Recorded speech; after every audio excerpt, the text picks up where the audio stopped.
sunlight is streaming in from outdoors through this tube. The big lens focuses an image of the sun on the slit. And over here, we have a spectroscope. The slit, a collimating lens which produces a parallel beam of light in this region, and a glass prism. Finally, the camera.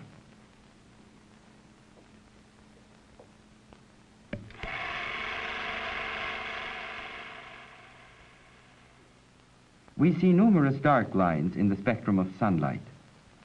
They were studied by Joseph Fraunhofer in the early 19th century. He used some of them as fixed reference marks to measure the values for the index of refraction of optical glass. In turn, these values enabled him to produce extremely fine achromatic lenses. Here we want to talk about a series of experiments by Fraunhofer in a different area of optics, in diffraction.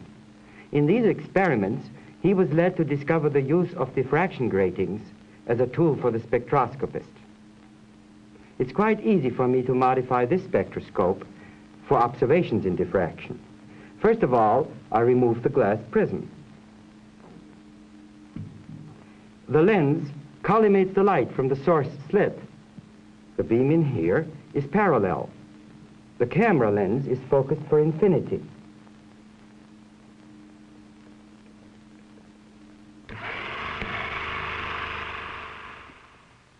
So, at present, an image of the source slit, irradiated by sunlight, is sharply focused on our film.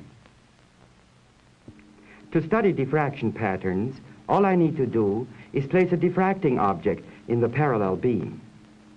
But before I do so, I would like to explain how Joseph Fraunhofer went about these experiments.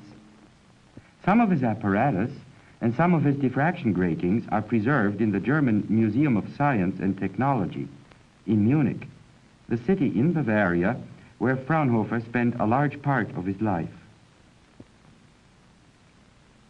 This is the spectrometer he used for the study of diffraction. Fraunhofer did not have a collimating lens. Instead, he had the source slit very far away from the spectrometer, over 40 feet. The light arriving at the telescope from the slit was essentially parallel. With the eyepiece focused on the source slit, and with the slit image exactly on the intersection of the crosshairs in the eyepiece, the telescope's angular position was determined on this vernier protractor to within a few seconds of arc. Next, the diffracting object was placed on a table in front of the telescope.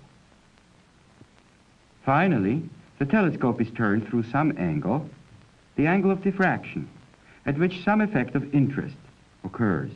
This angle can be determined by again reading the lower vernier protractor.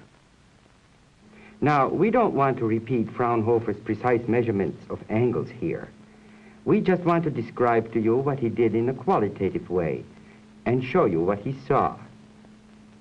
He was led to realize the uses of gratings by looking at patterns from the single, the double, the triple slit, and so on. Let me begin by putting a single slit in here.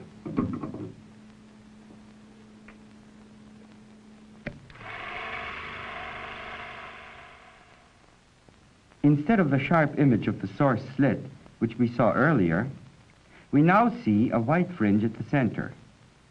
But light reaches our photographic film in a broad angular range on either side, in the form of spectra arranged symmetrically about the center white fringe.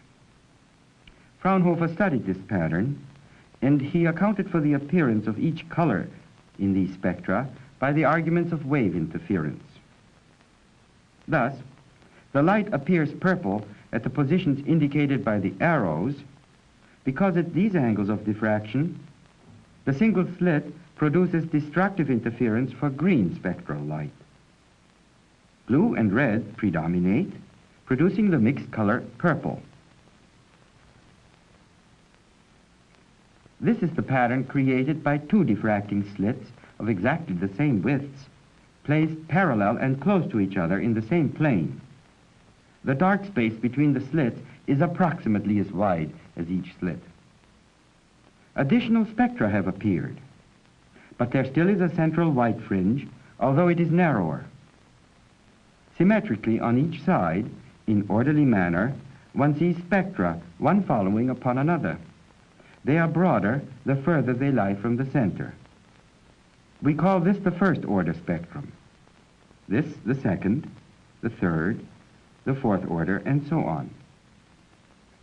Again, the colors are not the primary spectral colors into which a glass prism would disperse white light.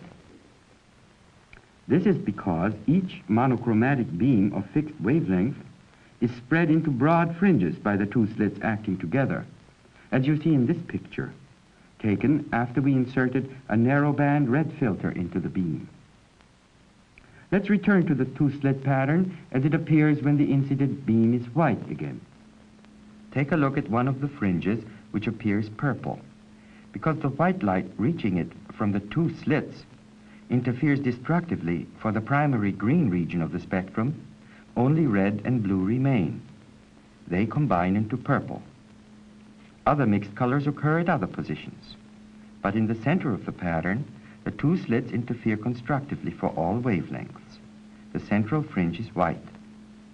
We'll now proceed by adding more slits one at a time, parallel to the two we are using here. Each will have the same width and will be placed at the same spacing as the others. Here you see the effect of adding a third slit. The central white fringe is narrower, and so are, in fact, the spectra of all the orders. An interesting new effect is the appearance of weak subsidiary spectra. Exactly one between the white center fringe and the first order on each side. In fact, there is one subsidiary spectrum between all successive main orders in the case of the triple slit pattern. A trace of the subsidiary spectrum between the main spectra of orders 1 and 2 is barely visible here. With 4 slits, each main order spectrum is narrowed even more, and the central white fringe, also narrower, begins to look more like a sharp image of the source slit. Now there are 2 subsidiary spectra between the main orders. Their number always equals the number of slits, less 2. The more slits one uses, the weaker will be these subsidiary spectra in intensity. In this 10-slit pattern, the subsidiary spectra are so weak that one can barely see them. There is another change in the character of these spectral patterns. It becomes more pronounced as more slits are added. The spectra of the inner orders are beginning to look more like primary spectra, like those which a glass prism would produce by dispersion. Look, for example, at the way the color red appears in the first order. Even in the second order, it appears more nearly like primary red, while in the third, one still sees purple. 20 slits. Note that the white central fringe is quite sharp and narrow. The main spectra of orders 1 and 2 are also quite narrow and neatly separated from each other. The spectra broaden and they overlap at larger order numbers.